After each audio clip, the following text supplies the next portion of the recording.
Buenos días, buenas tardes o buenas noches. Ser bienvenidos y bienvenidas a esta nueva edición de News Click Cyber, el programa de ciberseguridad, tecnología, inteligencia artificial, un poquito de ciencia cuando nos divertimos, ¿no? Que bueno, se dirige desde Madrid a prácticamente a todo el espectro de países de habla hispana, desde el mar Mediterráneo hasta la isla de Pascua, hasta el Pacífico, desde un mar hasta un océano. ¿Qué tal? Bueno, el equipo de hoy está formado por Alfonso Calvo, que hacía bastante que no venías, Alfonso. Es un placer acompañaros para disfrutar de este programa a tope. Un placer para nosotros tenerte aquí. Rafa Tortajada, otro que hace bastante que no venías. ¿Qué pasa, Carlos? Pues sí, no sé por qué, pero hace bastante. Mucho trabajo, ¿no? El trabajo, los viajes por ahí fuera. Y... Sí. Bueno, buena vida, buena vida. Nuestro otro colaborador por la parte derecha, Rafa López. ¿Qué tal, Rafa? Muy buena. Yo solo vengo cuando hay sol. Cuando está lindo, ¿no? Muy bien. ¿Qué tal, Sergio? Pues repitiendo semana. Muy bien. Hacía mucho que no, ahora ha tocado compensar un poquito la media. Muy bien, así me gusta. Y tenemos a nuestro invitado que tendremos al final del día, Jesús Abascal, CISO de Plenitud. ¿Qué tal, Jesús? ¿Cómo estás? Muy bien, un placer estar aquí. Es la primera vez, pero espero que no sea la única. Por supuesto que no. Del otro lado de la pecera está Javier en los controles. Hola, Javi. Y por último estoy yo, Carlos, y los acompañaremos durante los próximos 55 minutos que dura este programa, que no sería posible sin la ayuda de Alot, que cada semana nos posibilita hacer este programa. También damos un cordial saludo a toda la audiencia que nos sigue mientras realizan cualquier tipo de actividades de recoger los cacharros de las vajillas, fregar, correr, hacer deporte. Siempre hay un buen momento para escuchar a ClickCyber. Pues durante toda esta semana nos podéis seguir a través de las redes sociales de X, LinkedIn o Facebook, o en nuestro email info@clickcyber.com. Además, recordamos y recomendamos visitar nuestra web llena de interesantes contenidos, clickcyber.com. También informamos de que se puede acceder a todos los programas anteriores a través de nuestros podcasts disponibles en Spotify, iBooks, Apple Podcasts, TuneIn, YouTube, Twitch, Amazon Music. Además, invitamos a suscribirse en cualquiera de estas plataformas y animamos a darle like para sentirnos queridos. Para ello solo tienen que buscar la palabra clave ClickCyber, las dos con i latina. Muy bien. Rafa López, ¿qué contenido vamos a tener en el programa de hoy? Bueno, primero vamos a empezar diciendo que en una semana como esta, de hace ya 12 años, y se dice pronto, el 9 de abril del 2012, Mark Zuckerberg anunció que Facebook compraba Instagram por ni más ni menos, lo que solemos llevar en el bolsillo, 1.000 millones en efectivo y acciones. Eso lo tenemos todos en este momento, ¿no? Eso lo llevamos todo aquí rápido. Y seguiremos con nuestro índice del programa, que cada semana pues traemos noticias, la ciberpíldora, vamos a hablar de estafas en LinkedIn, las tecnoefemérides, el monográfico, que vamos a hablar de la IA de valor a la música, muy interesante, y tenemos a nuestro invitado, Jesús Abascal, CISO de Plenitud. Bueno, un programón. Vayamos con el primero de los bloques, el bloque de las noticias, pero recordamos a nuestra audiencia que puede que sí, como puede que no, tengamos alguna noticia fake y será la que tendrán que utilizar para concursar al final del programa. Así que a estar atentos, de nuevo, si la hay o si no la hay.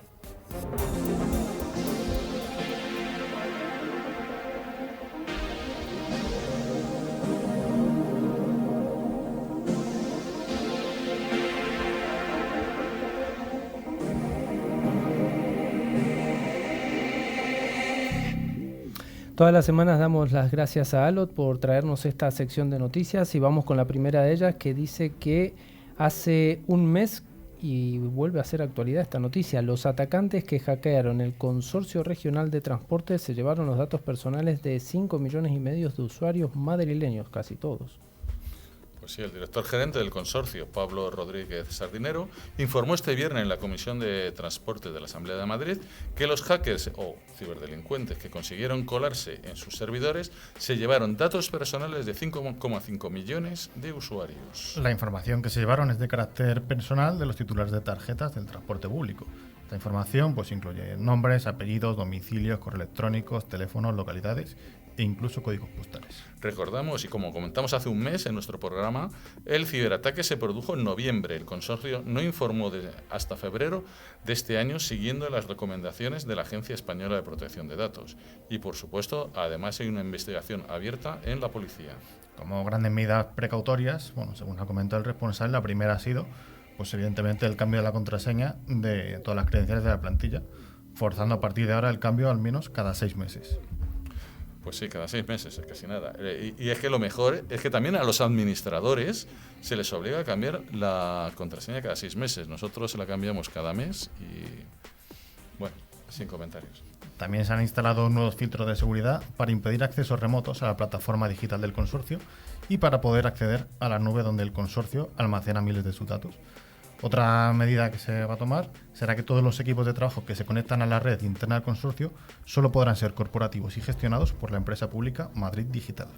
Por último, Rodríguez Sardinero destacó que Renfe, Puerto del Estado y Adif, los 3 organismos estatales, han sufrido 1.700 ciberataques en los últimos meses y que el consorcio es solo uno. No, el consorcio uno que ha tenido, que ha sido efectivo. No sabemos cuántos han sido. Bueno, como decíamos al principio, una noticia que se repite y se repite y se repite. Parece que no tuviéramos noticias para contar. No, es que se repite prácticamente todas las semanas. Vamos con la siguiente noticia que nos dice que Boston Dynamics, la líder de inteligencia artificial, aplica a la robótica y crean un soldado más inusual. Sergio. Y muchos de los que estamos en este mundillo de la tecnología, al menos hemos oído hablar, aunque a lo mejor no conozcamos la empresa directamente, a lo mejor quizá hemos visto algún vídeo de Boston Dynamics. Es la empresa que hace unos meses pues, publicó un vídeo de un robot bípedo de la altura de un humano, pues, que iba dando saltos, haciendo parkour, intentando asimilar los movimientos que se podían requerir en un combate de guerra urbano. Bueno, pues estos investigadores, que ya están añadiendo nuevas funcionalidades de aprendizaje autónomo y reactivo, han creado un nuevo módulo que han llamado Pinocho. En conjunción con OpenAI, han integrado un micrófono en su robot que detecta cuando alguien miente o dice la verdad en base a las vibraciones de la voz. En el caso de que se detecte mentira, expulsa un dardo por la nariz con un veneno mortal capaz de matar al objetivo en minutos. El próximo paso, anuncian desde la empresa de investigación, es incluir un módulo de precisión, ya que por ahora dispara en direcciones aleatorias y ya han fallecido 3 investigadores durante las pruebas. Esta es la empresa que había creado este perrito tan simpático, ¿no? Que era un robot. También. Bueno, se han ido del perro al Pinocho asesino. Bueno, vamos a ver. Cuéntanos, Sergio, ¿cómo un ingeniero evitó un enorme ciberataque global por un error de medio segundo? Bueno, pues ha sido un hallazgo casual que ha impedido que se produjese unas operaciones más largas y sofisticadas para obtener acceso ilegítimo a millones de dispositivos de todo el mundo, que es lo que detectó el experto Andrés Freund de Microsoft, haciendo unas pruebas de rendimiento en las que vio que se usaba más capacidad de procesador y que tardaba 0,8 segundos más en acceder. Esto, pues, la mayoría de los mortales no nos hubiéramos fijado. Pues por este poquito más de medio segundo, le permitió descubrir el trabajo un tanto oscuro que durante más de 2 años realizó presuntamente una agencia de inteligencia de Estado. El ataque era de los llamados a la cadena de suministro, que afecta al software que sostiene los programas más conocidos y habituales. En este caso, el objetivo es una herramienta de comprensión usada en Linux llamada XZUtils. El objetivo del ataque era crear una puerta trasera por la cual solo pudiesen entrar pues los ciberatacantes. El problema aquí vuelve a ser que hay mucho código mantenido por la comunidad sin que se les remunere y que, como dice uno de los mantenedores, estaba sobrepasado por el número de peticiones. También en este caso ha entrado en juego la ingeniería social y por las peticiones que le llegaban, pues le convencieron que delegara parte de sus tareas en una persona llamada Yatan. Esta persona, o persona, no se sabe exactamente, fueron las que escribieron el código malicioso dentro del código real. Bueno, a estar atentos. La siguiente noticia nos habla de que Rusia, como era de esperar, amenaza la seguridad del transporte europeo con múltiples sabotajes.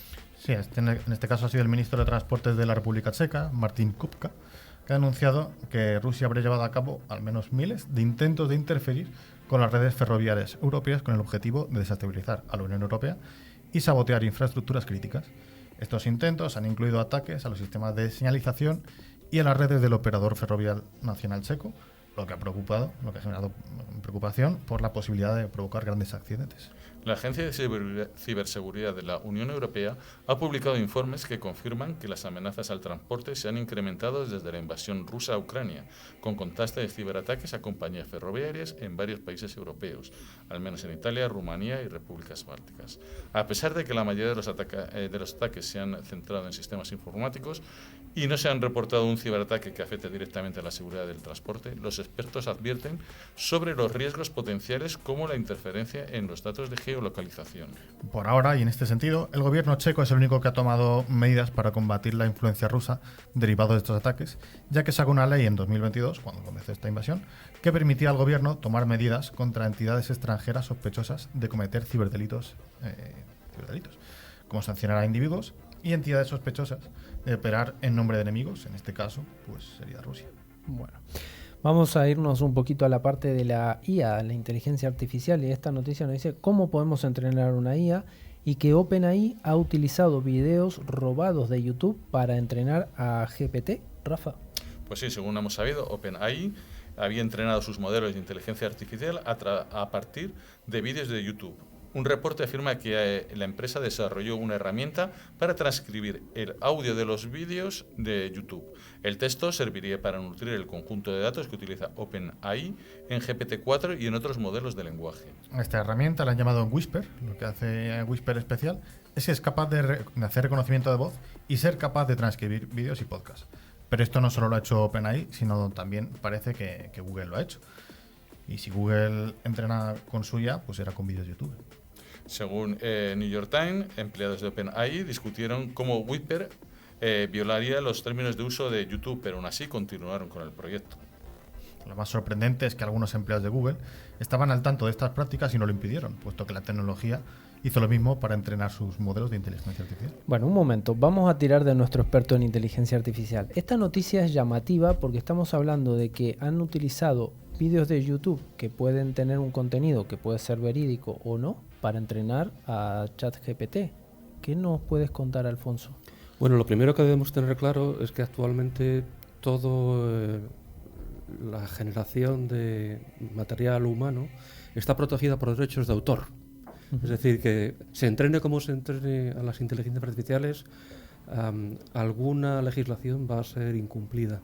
El problema viene cuando se hace sin compensar económicamente a las personas que son titulares de esos derechos. Entonces, ha habido un abuso de la extracción de información y además se ha hecho de forma institucionalizada, es decir, que pese a ser conscientes de que realmente eso no se debía hacer, pues lo han hecho sigilosamente, ¿no? Con premeditación y alevosía, solíamos decir en el pasado al respecto. Bueno, pues se vuelve a repetir en términos de Internet. Esa premeditación de decir, voy a irme a por un material que sé que está protegido, y la alevosía es que no se lo voy a decir a nadie, ni siquiera a mis propios empleados en muchos de los casos.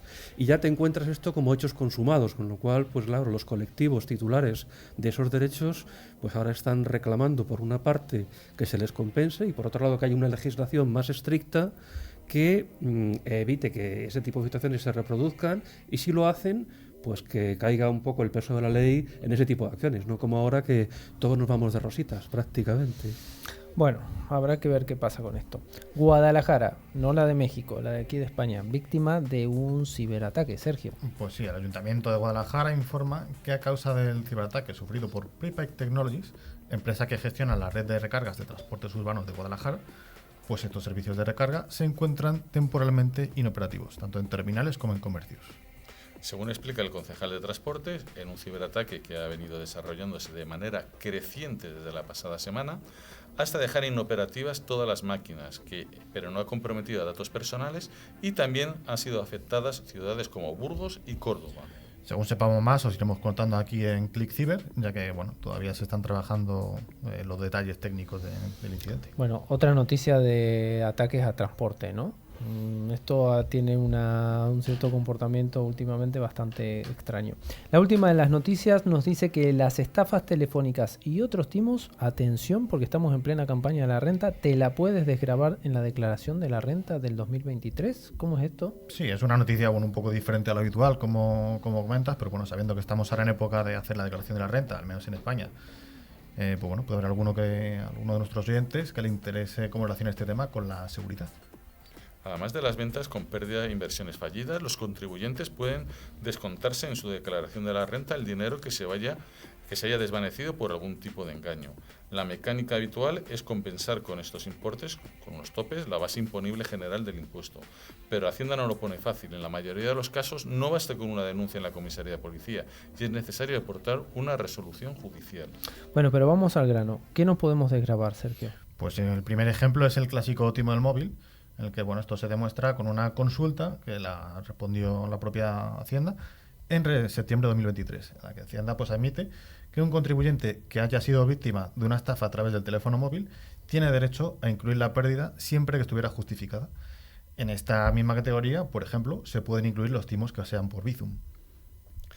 También está la criptoestafa, que el mes pasado, en diciembre, una consulta de un ciudadano que había perdido dinero tras invertir en 2 plataformas de criptomonedas resultaron de ser una estafa, entonces se les ha devuelto también el dinero. Otra de las estafas más comunes en la actualidad son las que se cometen utilizando la tarjeta o los datos bancarios de millones de víctimas potenciales, de múltiples de los casos que comentamos casi semanalmente.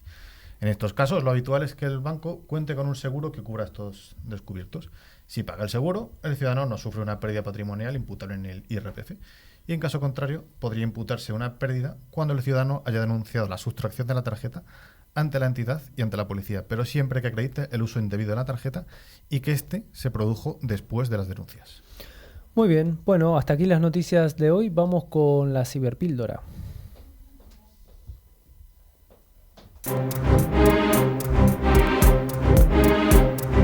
NewsClick Cyber es el programa semanal líder en la radiodifusión en español. Si quieres estar al día de las novedades, escuchar nuestras ciberpíldoras y a los responsables de grandes empresas, escucha NewsClick Cyber.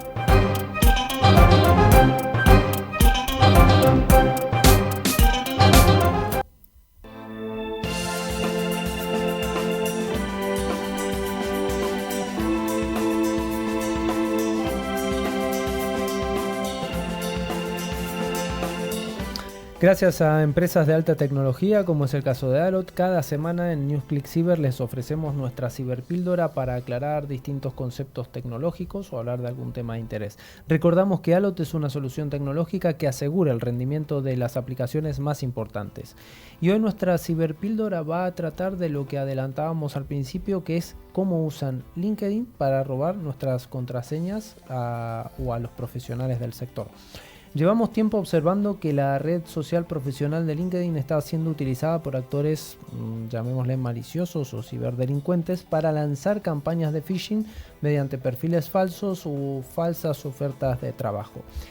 Rafa, ¿qué nos cuentas? Pues esta estafa, estos usuarios ficticios que se crean únicamente para este propósito nos envían mensajes que nos conducen a web de phishing para engañarnos.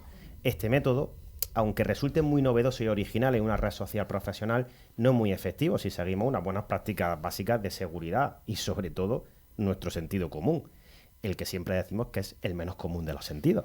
Bueno, ahora los atacantes sabemos que han cambiado su forma de operar gracias a también herramientas de inteligencia artificial que permiten hacer todo esto mucho más ágil y también este tipo de ataques a usuarios de las redes profesionales, ¿no? Efectivamente, para ello además necesitan varias fases que vamos a describir ahora para que nos entienda bien la audiencia. En una primera fase en la que consiguen, mediante campañas de phishing tradicionales, el típico correíto que nos envían o mensaje que nos puedes enviar, ¿vale? Estas campañas suplantan a LinkedIn para robarnos las credenciales de usuarios de esta red y así hacerse con el acceso a nuestro perfil. Ya tienen nuestras contraseñas y acceso a nuestro perfil. Una segunda fase en la que el actor compra a un cibercriminal una plantilla de phishing de Microsoft, por ejemplo. Estas plantillas pueden adquirirse de forma sencilla a través de grupos de Telegram o en la dark web con precios bastante económicos que rondan entre los 10 y los $30, dependiendo del vendedor, su complejidad y la capacidad para evadir estas defensas de inteligencia artificial. La tercera fase consiste en el envío de mensajes a sus contactos dentro de la red social. Importante destacar que no envía mensajes a personas que no tiene dentro de su red de contactos. Esta técnica lo que hace es generar confianza en la potencial víctima. Bueno, pero ¿cómo podemos desconfiar de una persona que está en esta red y qué sabemos a día de hoy que es real y qué no es real? Porque precisamente estos son ataques de ingeniería social donde intentan explotar nuestras vulnerabilidades los cibercriminales para hacerse con esas contraseñas. Pero ¿dónde está ese límite entre cómo diferenciamos lo real de lo no? Pues es complejo, porque es complicado diferenciarlo, pero siempre vamos a tener algún tipo de pista y que nos va a ayudar. Por ejemplo, el mensaje siempre suele ser el mismo, similar o con alguna variación, con lo cual esto ya nos va a dar una pista. Nuestro contacto conocido nos comunica que tiene un proyecto interesante que ofrecernos porque sabe que somos expertos en un tema y posiblemente nos interese. Para acceder a la documentación, la cual indica que es confidencial, debemos entrar en una URL, en una web, por ejemplo, de OneDrive, que es una herramienta de colaboración de Microsoft que se utiliza para compartir documentación. Este enlace nos lleva a una web legítima de Microsoft, donde hay un documento con otro enlace que nos llevará, esta vez, al supuesto proyecto. En este momento es cuando se nos redirige, nos lleva a otra web, en este caso, por ejemplo, de un proveedor que se llama Cloudflare, para identificar si somos humanos o no, el típico reCAPTCHA para saber si eres humano. La típica página, pues donde debemos de marcar que no somos un robot y somos nosotros mismos. Uh-huh. Y aparte de para robar nuestra información, ¿para qué más se utilizan este tipo de técnicas? Pues esta técnica de evasión de defensas se evita sobre todo para evitar que herramientas de protección de navegación puedan verificar si la web tras esta protección es maliciosa o no, porque Cloudflare es lícito, con lo cual nos va a dar que es algo bueno. También es una técnica para engañar al usuario y hacerlo creer que al acceder a través de Cloudflare, que es un servicio legítimo y que todos conocemos, todo lo que hay detrás debe de ser bueno. Al resolver este CAPTCHA se nos muestra una web para autenticarnos, meter nuestro usuario y contraseña de Microsoft. Esta sí es la web de phishing real y donde si introducimos nuestras credenciales, bye bye, serán robadas por el cibercriminal. Uh-huh. ¿Y en qué están ahora los ciberdelincuentes? ¿Qué es lo que están haciendo? Pues mira, es importante destacar que ya el grupo Lazarus, el año pasado, asociado a Corea del Norte, ya lanzó una campaña de malware a través de LinkedIn a una empresa del sector aeroespacial, debido precisamente a la confianza que genera esta red social profesional. Los actores de amenaza, patrocinados por estados, o sea, los que tienen mucha pasta, ciberespionaje, tratan de atacar a sectores críticos o importantes en la cadena de suministro. Esto incluye empresas del sector eléctrico, financiero o petrolero. Para evitar ser víctimas de esta estafa, debemos de seguir unas sencillas recomendaciones con unas cuantas pistas que vamos a daros para que estéis más seguros. Vamos a ello, dale. Vale. Si no se dirige por nuestro nombre y usa frases como estimado amigo o querido amigo, así de manera tan seca, malo. El tono en el que realiza la comunicación es muy impersonal o diferente al habitual en otros mensajes. Si tú y yo estamos acostumbrados a hablar de tú y me llamas de usted, sospechoso. Hay faltas de ortografía o errores visuales. Es habitual ver fallos como estimado usuario. Eso es que se ha equivocado al mandar la plantilla.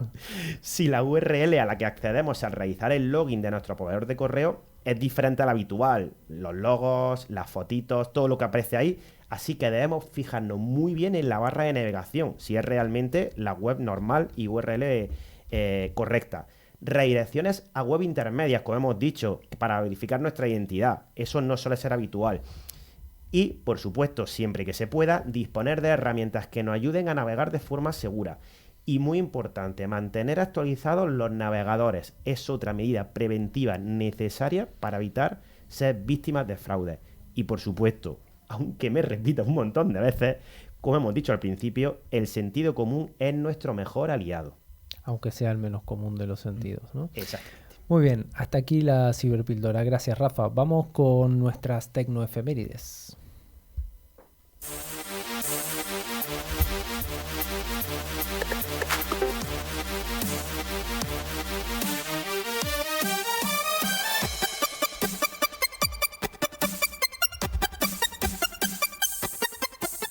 Como todos los ámbitos en la tecnología, en la ciberseguridad, en la inteligencia artificial, todos los días pasan cosas importantes. Por eso hoy les vamos a contar algunas cositas interesantes que han pasado una semana como esta en algún año.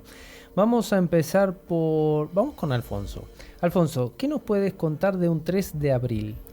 Pues en 1986 IBM lanza el IBM PC en su modalidad portátil, con el maravilloso 8088 y una friolera de 256 kilobytes de RAM. Pantalla monócroma que luego pasaría a ser retroiluminada. No solamente eso, sino que un 3 de abril de 1973, Martin Cooper, directivo de Motorola, justo al entrar en el Hotel Hilton de Nueva York para una conferencia de prensa en la que haría pública una nueva tecnología, realiza la primera llamada por teléfono móvil. ¿Y a quién llama? A un competidor, en este caso Joel Engel, de AT&T Bell Laboratories, que estaba trabajando también en el desarrollo del teléfono móvil, pero obviamente iban por detrás. Y le preguntó: ¿a que no sabes desde dónde te llamo? Obviamente el de AT&T no se olía la jugada, dijo: desde el primer teléfono móvil operativo de la historia, y voy a entrar en una rueda de prensa a anunciarlo delante de toda la prensa internacional. Raro es que no le haya devuelto la primera llamada a su mujer, ¿no? Si no tenía la llamada Sí, perdida. sí, se lo pensaron mucho sobre quién elegir, pero la verdad es que finalmente fue Lo una hicieron dulce bien. venganza, porque Lo hicieron bien. AT&T había estado en ligera ventaja durante mucho tiempo, pero Motorola tenía este maravilloso ingeniero que cambió absolutamente el curso del desarrollo. Bueno, para aquellos que creen que los teléfonos móviles los inventó alguno de los que conocemos ahora, ¿no? Lo inventó Motorola. Rafa López, el 4 de abril, ¿qué pasó? Pues el 4 de abril de 1994, Mark Anderson y Jim Clark fundan la empresa Mosaic Communication Corporation, MCC. También, en 1975, un poquito antes, alguien que pensábamos que había podido inventar el teléfono, pero no es, Bill Gates, con 19 añitos, y Paul Allen, de 22, fundan la empresa Microsoft en Albuquerque, Nuevo México. La empresa se fundó para desarrollar BASIC para el Altair 8800, el primer ordenador personal. Miren, cómo nació esa empresa. Qué maravilla. Rafita, el 6 de abril. Pues bueno, el ¿Qué 6 nos de cuenta? abril, 6 de abril de 1980, 3M realiza el lanzamiento oficial del producto POSIT. Ese que es donde pone la gente las contraseñas. Ese mismo. Ese ahí, si no por detrás de las contraseñas. Ese Ahí mismo. para los que lo usáis. Pero en 1992 Microsoft lanza al mercado el GUI, el Interfaz Gráfico de Usuario, el Graphic User Interface para Windows 3.1, cuyo nombre en código era Janus. Muy bien. Sergio, 7 de abril. Pues del año 2005, Sony patenta la idea, como concepto, de transmitir datos directamente al cerebro, inspirados evidentemente en Matrix, que había salido 6 años antes. Bueno, esto nos recuerda que ahora estamos hablando de Neuralink, de Elon Musk, ¿no? Que está implantando chips y todo. Bueno, ya desde el 2005 que se está experimentando, y posiblemente también desde mucho antes se estaban experimentando este tipo de tecnologías. Vamos con la última. Alfonso, 8 de abril. Pues en 2013 Microsoft inicia el proceso que denominan la actualización, donde los usuarios de Messenger se pasan a Skype. El proceso se inicia con los usuarios en inglés y terminará el 30 de abril de 2013. Hay que recordar que Skype fue un invento nórdico, donde Correcto. no hay una buena climatología y era casi obligado para poder verse las caras unos a los otros. Pero los estadounidenses, pues bueno, aprovecharon su potencia económica para incorporar rápidamente la innovación. Y luego, un 8 de abril de 2011, Commodore International lanzó la nueva C64, que bueno, supuso un hito porque de alguna manera abarató extremadamente los costes de los primeros ordenadores personales y los pudo hacer llegar a muchísimos hogares, básicamente, ¿no? Exactamente, exactamente. Bueno, hasta aquí estas divertidas tecnoefemérides y vámonos con ese monográfico tan prometido de Alfonso.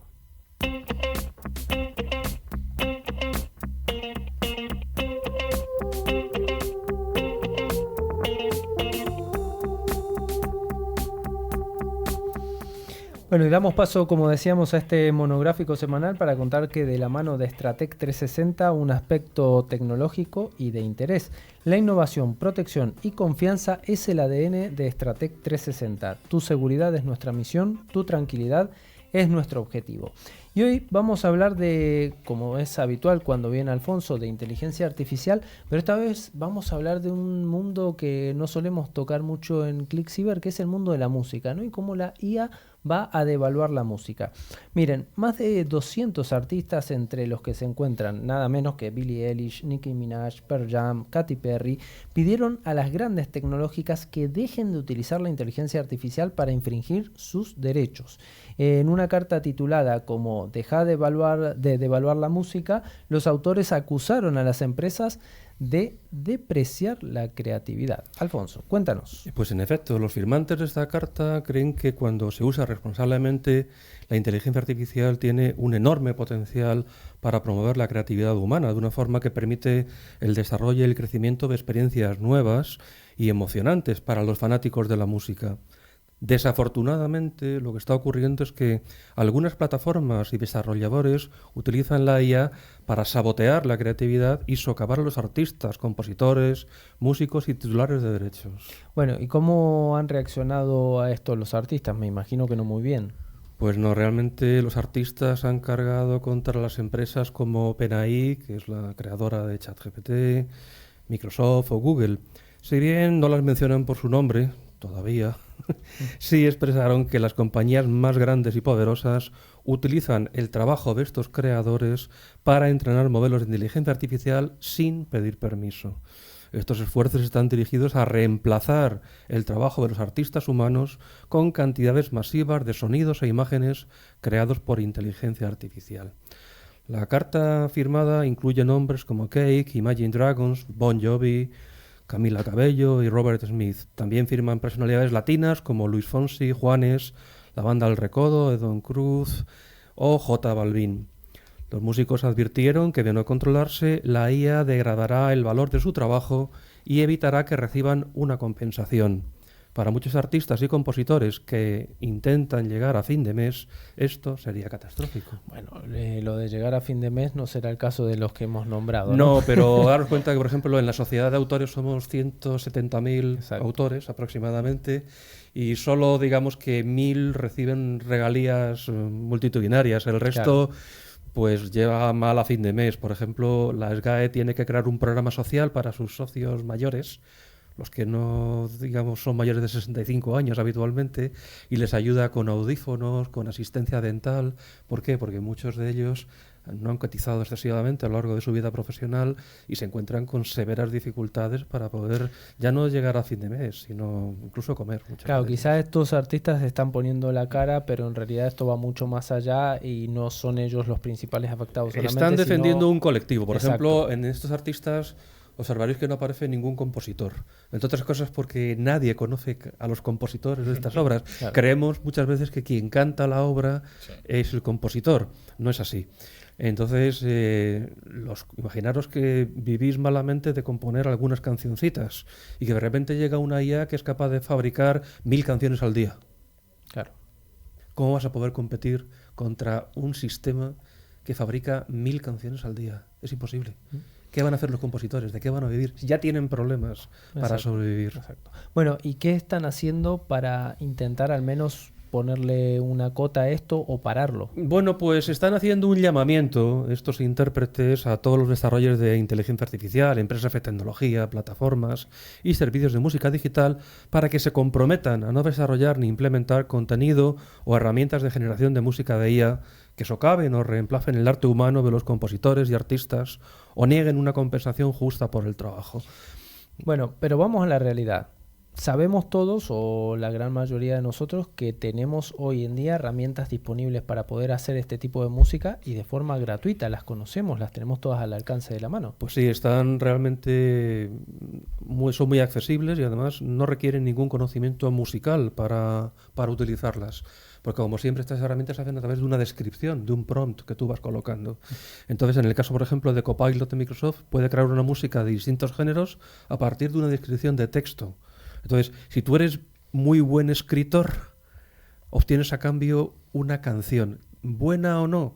No se sabe, pero lo cierto es que ya hay una serie de estudios que determinan cómo generar un gran éxito. Es decir, los grandes éxitos están tipificados desde hace algún tiempo, desde antes de la IA incluso.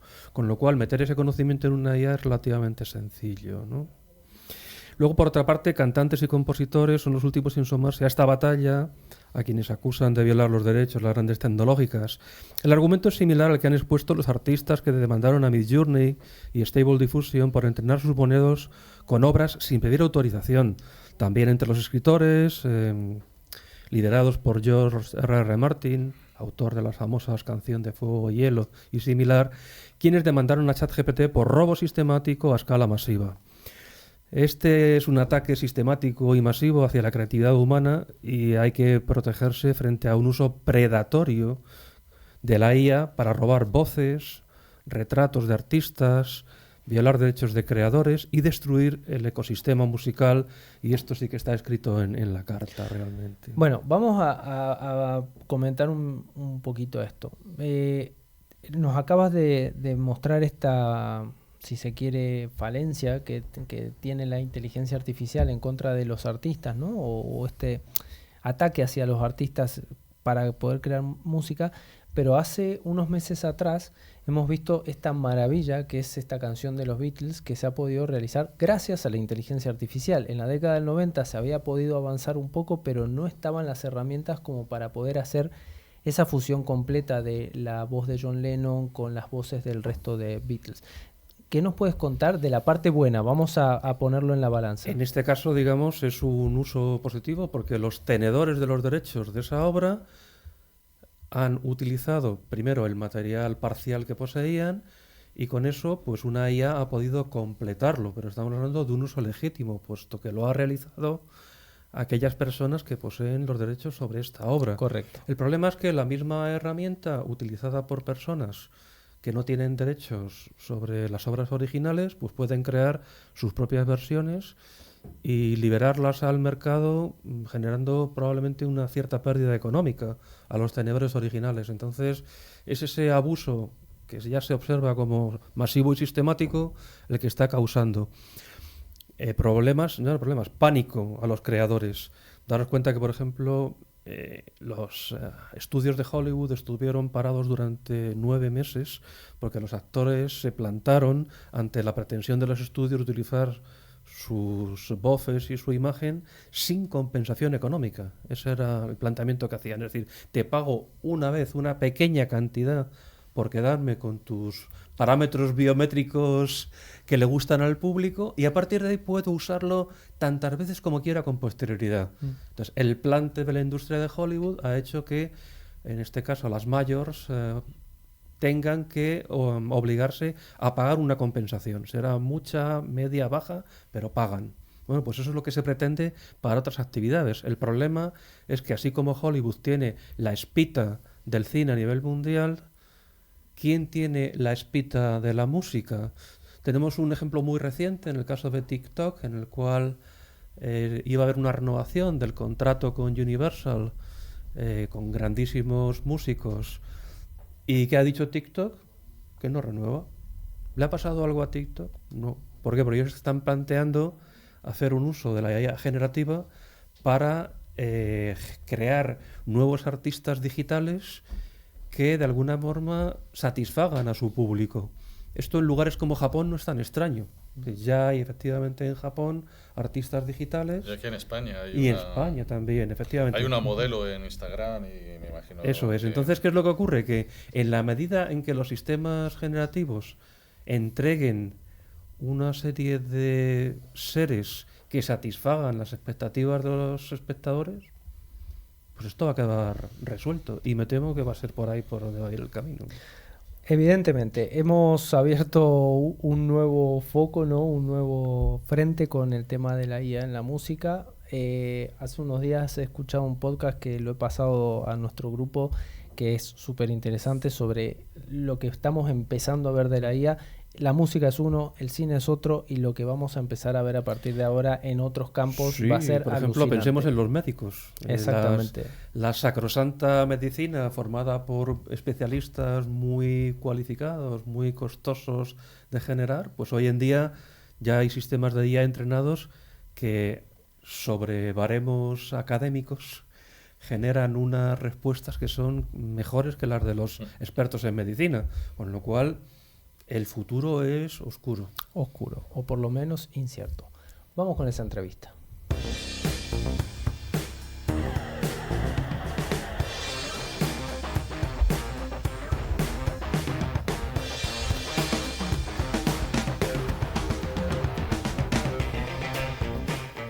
Bueno, como anunciábamos al principio del programa, nos acompaña hoy Jesús Abascal, el CISO de Plenitud. ¿Qué tal, Jesús? Buenas tardes. Muy bien, muy buenas tardes. Bienvenido. Gracias. Como hemos dicho, que no sea la primera y la última.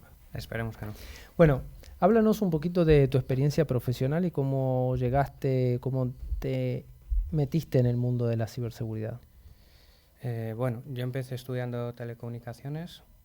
Empecé primero en el mundo del desarrollo y vi que era una cosa interesante, pero que se me quedaba corto.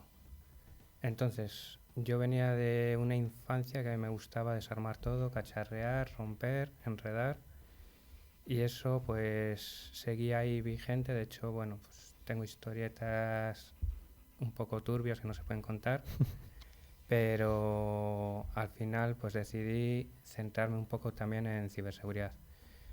Empecé a comprender un poco el mundo empresarial, los procesos que tiene, etcétera, como implantador de ERPs. Y a partir de ahí pues me puse un poco el objetivo de cambiar a ciberseguridad porque realmente era lo que más me llamaba la atención. Actualmente eres el CISO de Plenitud, pero ¿qué es Plenitud para los que no la conocen? Bueno, Plenitud es una empresa de energía renovable, ¿vale? Vendemos electricidad y gas.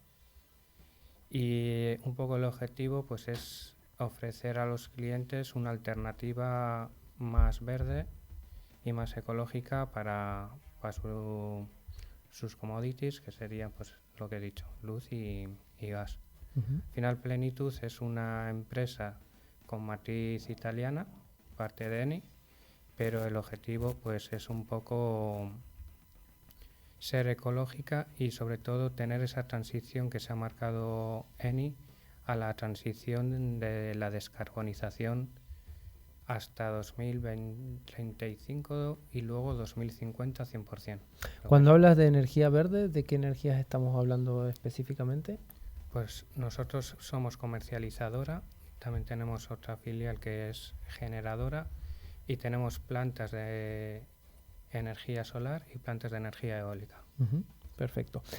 Ya que estás metido en este mundo del OT, de la energía y demás, ¿cómo ves la seguridad en el mundo OT con respecto al mundo IT? ¿Son iguales? ¿El mundo OT está un poco más atrasado?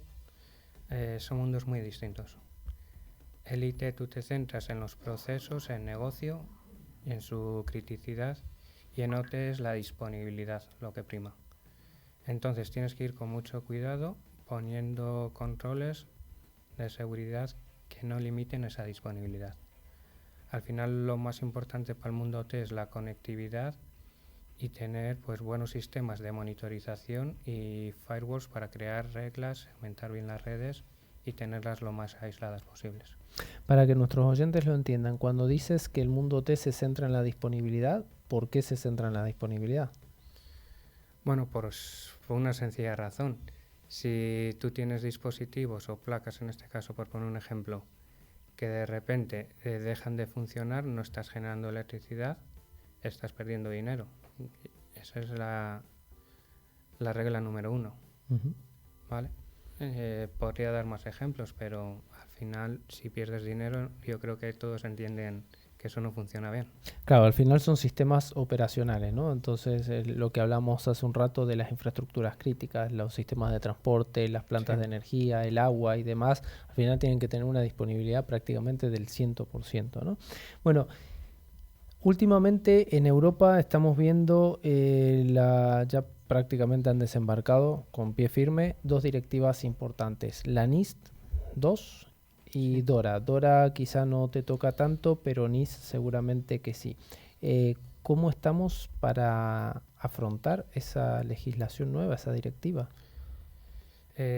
Pues regular. Hay empresas que están bien porque lo llevan haciendo ya hace tiempo y no se van a ver muy perjudicadas. Sin embargo, hay empresas, nosotros por ejemplo estamos en transición también valorando esa NIS 2, que no nos vemos tan cómodos hay varios puntos, pero uno de los más principales es la cadena de suministro. Al final yo me estoy encontrando en estos pocos meses que llevo que encontrar proveedores que cumplan con medidas de seguridad estrictas y conformes a nuestros anexos de ciberseguridad es muy difícil. Se está perdiendo mucho tiempo en negociar todas las medidas de seguridad que tiene que tomar tu proveedor de servicios o incluso servicios críticos que no tienen, que es que al final una de dos, o cedes o tienes que ponerles tú los controles de seguridad porque al final no se avanzan las negociaciones. Claro, pero el ceder puede hacer que sufras un ciberataque a través de tu cadena de suministro. Sí, cuando digo ceder no es decir, vale, pues no firmamos esto, no, al revés. Firmamos esto, pero yo te pongo un VDI Exacto. O yo te pongo una imagen mía con mi EDR y te monitorizo toda la actividad. Al final pues nos sale un poco más costoso, pero compartimos ese riesgo y nosotros ayudamos a mitigarlo. ¿Y crees que los sectores de infraestructuras críticas, de energía y demás en España realmente están maduros como para adoptar? Porque siempre hemos hablado aquí en ClickCiber reiteradas veces, ¿no?, de que el sector de OT, el sector operacional de la industria, vamos a llamarlo para que se entienda, está muy atrasado con respecto al IT, pero también porque cualquier cambio en OT requiere de estudiar muy bien cada paso que vamos a dar, no es llegar ahí e instalar cosas. Entonces, teniendo en cuenta eso, cae esta directiva y hay que adaptarse rápidamente. ¿Crees que tenemos ese nivel de madurez o que vamos a tener que hacer mucho en poco tiempo para poder llegar? Hay que hacer mucho. Yo, por ejemplo, antes venía de una empresa puramente IT, ahora en esta he aterrizado, tiene IT, tiene también parte OT, y en ambas partes pues me he encontrado grandes sorpresas. Sobre todo en la IT, que es la que he empezado primero, pero en la OT pues tenemos sobre todo diversidad de productos, diversidad de protocolos que nunca han contemplado la seguridad y que al final pues tienes que ir poniendo capas adicionales para cumplir y ser compliance con la normativa o con los controles que tú quieras aplicar.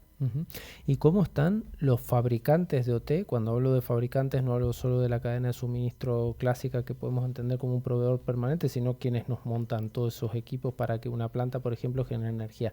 ¿Cómo están ellos en cuanto a ciberseguridad? Porque también se han quedado muy en el tiempo, ¿no? Sí, o sea, mi experiencia es poca, ¿vale? Porque llevo unos meses en plenitud. Pero es que la ciberseguridad no se tiene ni por diseño en las plantas, ni en los proveedores, ni en ningún lado. Entonces, ahí lo único que podemos hacer, pues lo primero que aterrizamos son poner EDRs que monitoricen toda la actividad de la planta y firewalls para limitar mucho la conectividad, segmentar y limitar mucho. Hemos hablado de los dos sectores más importantes, ¿no? El OT, el IT, y has comentado que hace poco que estás en plenitud. ¿Cuál ha sido o cuál ves en un futuro no muy lejano que vaya a ser el proyecto más desafiante que te vayas a encontrar en la empresa? Hay muchos. El primero es cambiar un poco el concepto de seguridad desde el diseño. Yo, aparte de ciberseguridad, pues también estoy un poco llevando las áreas de gobierno, IT y de compliance, y un poco el objetivo que viene indicado desde la matriz y que estoy 100% alineado con ellos es integrar ciberseguridad, privacidad y compliance desde el inicio de cualquier proyecto. Eso es importante, ¿no? Que la dirección esté comprometida y esté en línea con los objetivos que se plantean en seguridad. Por experiencia muchas veces aparecen proyectos donde no tienen nada en cuenta. Cuando te enteras ya es tarde, ya se ha hecho el kick-off, ya han empezado con la fase inicial o ya tienen los análisis hechos y de repente te das cuenta de que lo que han hecho no es nada seguro, no se ha tenido en cuenta una arquitectura de seguridad y una de dos. O echas todo abajo y se vuelve a hacer todos los análisis, o cedes en el sentido de que dices, bueno, pues voy a poner todos estos controles adicionales porque no se había hecho al principio. Nos contaste un poco de este alineamiento entre la dirección y el área de ciberseguridad. Eso se corresponde también con un equipo, imagino que tendrás tu equipo de gente, ya sea que es outsourcing o que Sí. sean internos, que te ayudarán a llevar todo esto adelante. Correcto. Tenemos equipo interno, tenemos proveedores y tenemos también ayuda del equipo de Italia. Ujú. Por eso no hay problema. De hecho, pues la dirección en ese sentido está bastante comprometida. ¿Vale? Y nosotros intentamos ser compliance. Incluso mi puesto es un control SOX en este caso, Ujú. que asegura un poco ese compromiso de la dirección por la ciberseguridad y la compliance en todas las normativas que nos aplican. Ujú. Hoy me comentaste de un proyecto que me pareció interesante, que era esto de la pila virtual, ¿no? De la batería virtual. Sí, pero no vamos a hablar de eso. No No. podemos hablar de ello. Bueno, No. no hay problema. ¿Nos quieres contar un poco de tu otra faceta? También tienes una empresa. Sí, correcto. Cuéntanos. Bueno, la empresa que yo tengo es una pequeña empresa, se llama Next Security, que nació pues hace ya casi 3 añitos con otro colega amigo, Miquel, que surgió con la idea de poder ayudar a pequeñas empresas que no tienen presupuesto ni conocimiento para intentar mejorar su ciberseguridad, y digamos que gracias a un par de ellas que confiaron en nosotros, pues pudimos arrancar. Salieron 2 proyectos muy chulos donde pudimos hacer unos programas de ciberseguridad, ver un poco qué riesgo tenían, mitigar ese riesgo con controles. Sobre todo nos basamos en los controles CIS, que son 20 controles, ahora creo que son 18 con la nueva versión V8, que tiene un retorno de inversión muy grande. Vale, por ejemplo, uno de ellos que a mí me gusta mucho es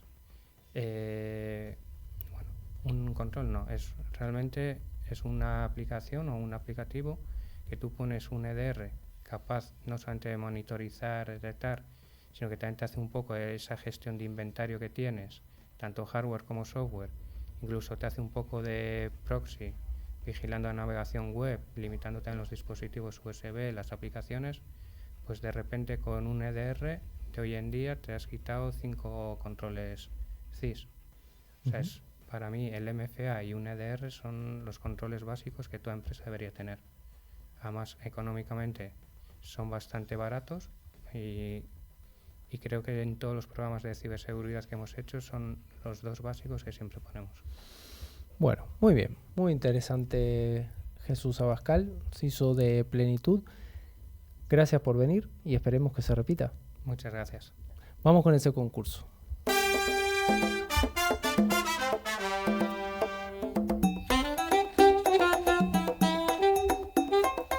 Como cada semana llegamos a la sección que a todo el mundo le gusta, donde se puede participar por 2 licencias de antivirus de Bitdefender que tienen capacidad para instalarse hasta en 5 dispositivos distintos, que puede ser de cualquier sistema operativo. Es una maravilla porque hoy en día tenemos que Android, que iOS, que Windows, pues aquí se puede instalar en cualquiera. Cada licencia tiene un valor de aproximadamente 50 euros, $50 al cambio. Y vamos a lo primero. Rafa, ¿tenemos ganadores de la semana pasada? Pues sí, aquí tenemos los ganadores, los 2 ganadores de cada semana. El primero, nos vamos un poquito lejos, de aquí de España, nos vamos a Lima, Perú, y es para Darío Sánchez. Y el siguiente se nos queda, además muy cerquita, aquí en Madrid, y va para Clara Isabel Luengo. Bueno, ese de Perú siempre decimos que se puede concursar tranquilamente porque las licencias las enviamos por correo y aquí está la prueba de que tenemos ganadores casi en el Pacífico. ¿Sí? Sergio, ¿cuál va a ser la pregunta para la próxima semana y cómo pueden concursar? Bueno, como ya hemos anticipado, tenéis que decirnos cuál de las 7 noticias que hemos dado esta semana, cuál es la falsa, o decirnos el número o el contenido de la misma. Para participar, pues bueno, tenéis que mandarnos un correo a info@clickciber.com indicando tu nombre, tu localidad y te llegará el regalito, si es que aciertas. Perfecto. Bueno, este capítulo de ClickCiber lamentablemente llega a su final, pero antes debemos decir que, Rafita. Pues antes de despedirnos, os recordamos que a través de nuestra web, clickciber.com, se puede acceder a nuestra revista digital recién salidita, calentita, ver las fotos y otros contenidos de interés. Y también podéis seguirnos a través de nuestras redes sociales en X, LinkedIn o Facebook. Finalmente, recordamos que a través de todas las plataformas de podcast pueden escuchar tanto este como otros programas anteriores disponibles en iBooks, Spotify, TuneIn, YouTube, Twitch, Amazon Music, buscando la palabra clave ClickCiber, las dos con I latina, y dándole al like si te ha gustado el contenido. Sobre todo darle al like y lo que decía Rafa, entrar a la web a clickciber.com y ver la revista que hemos sacado hace apenas una semana, que está súper interesante el contenido. Hay un trabajo de edición fantástico de nuestro equipo, así que les recomendamos a todos que la vean. Y hasta la semana que viene, Alfonso, Rafa, otro Rafa, Javi y Jesús, nuestro invitado a la tarde, muchas gracias por estar aquí y nos encontramos y nos vemos en una semana. Adiós. Adiós. Hasta luego.